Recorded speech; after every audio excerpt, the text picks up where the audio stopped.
一直广受欢迎的明史剧《大明风华》，虽然服化到很精美，但在明史爱好者眼中依然有些美中不足。尤其是朱棣扫北这一部分，将北伐演出了土木堡的感觉。朱棣在剧中竟然被瓦剌首领马哈木率领的蒙古大军包围，苦战才得以突围，却死在了返京的途中。事实上，以明初的武德之充沛，从朱元璋到朱棣时期，明朝在对外战争方面一直是爽文剧情，卫所军尤其是金军基本是无敌状态，几度复刻汉唐的光辉战绩。那么朱棣的这次北伐真实情况到底如何呢？剧中改编的明军与瓦剌交手的情节，指的其实是永乐12年发生的第二次北伐，也正是在此发生了著名的呼兰呼施温之战。我们必须指出，影视剧的改编并不是无凭无据，只是这个根据一开始就不足信赖。早在明朝中后期，对于永乐扫北的抹黑已经开始了。中国文人自古就有贬低边功的传统，到宋朝到了巅峰。由于明代后期思想管制宽松，因此大量抹黑自家君主的文字得以流传下来。就是明史大家毛佩奇先生早期也被这些言论误导，对呼兰呼施温之战的评价颇为偏视。他说这一仗明军以50万对瓦剌3万人，却打得十分艰苦，双方杀伤相当，如果不是撤退之令急下，其胜负将不知何如。不仅如此，这2次北征还使明朝军马储蓄十丧八九，内外俱疲，损失是巨大的。但50万明军出塞，这个数字是有玄机的。明成祖北伐，铁蹄一直踏入当代蒙古国中部，甚至俄罗斯境内，补给线有如天涯之遥。以乌兰巴托附近的呼兰呼施温为例，距离北京1200公里以上，接近台湾环岛一圈的距离了。这还只是直线距离，实际上明军补给队还需要遥渡大漠，实际需要铺设的补给线更加漫长，上千里的补给线，哪怕是现代国家都难以维持。假设真以50万战兵作战，没有200多万后勤队是不可能搞定的。所谓50万大军，显然算上了府兵、转运民夫，实际作战人员能有10万顶天了。事实上，我们看古代战争，动辄100万大军，其实这100万人里有多少是不上战场的后勤运输队，在史书里是很少提及的。这时候有人要说了，就算朱棣是10万大军对阵瓦剌，10万打3万，就是赢了也不光彩，何况这还没有赢呢？有这种想法很正常，但依然要结合实际情况来看。蒙古草原那么大，明军要找到敌人就必须分散进行地毯式搜索，而蒙古人自知敌不过明军，往往会避其锋芒，在茫茫草原打起游击。朱棣5次北伐，有好几次无功而返，实际上就是因为找不到蒙古军队，连敌人都没见到就无功而返。因此为了寻找决战的机会，朱棣的10万大军不会集结在一起，而是分路出击，只看哪一路运气好能找见敌人，真正会战的只有御敌的一路，几万人而已，比起瓦剌兵力并没有多大优势。永乐8年，朱棣第1次北伐，给了东蒙古的鞑靼人一顿猛揍，西边的瓦剌人却趁势崛起，拓罗斯、马哈木统一瓦剌3部，更是杀了名义上的北元皇帝本雅失礼，自立为太师，颇有一统蒙古之势。呼兰呼施温之战前夕，阿鲁台和马哈木都不老实，也都想让明军去打自己的对手。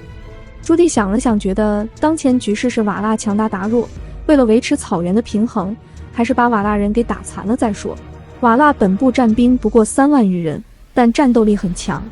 由于远在明帝国西北，瓦剌得以避开大明的铁器武器贸易封锁，获得西域和中亚的金铁良马，组建巨装骑兵，成为网络上戏称的内亚强国。瓦剌重骑兵受到帖木儿帝国影响，有突厥风格，装甲骑兵更是一绝。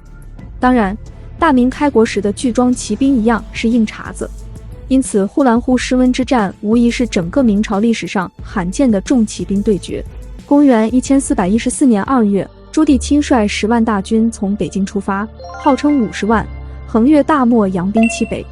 6月初，大军到达双泉海，前锋与瓦剌军遭遇。但在漫长的远征之后，明军既存在掉队，也有分兵导致的兵力分散，人数比起倾国而来的3万多瓦剌骑兵优势不大。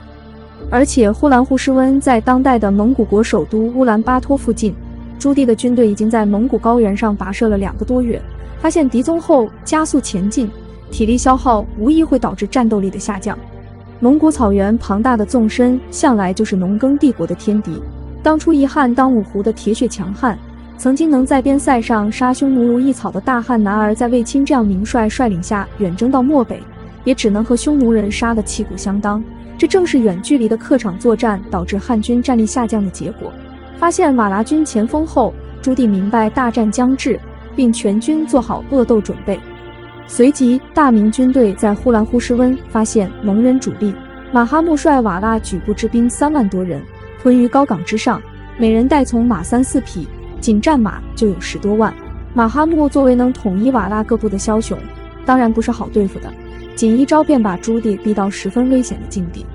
朱棣远渡大漠而至，粮秣物资消耗惊人，如今发现瓦剌主力不打一仗无法向朝中交代。然而瓦剌人背靠高山，处于山坡之上，有居高临下、势如劈竹之力，更利于发挥巨装铁骑的冲击力。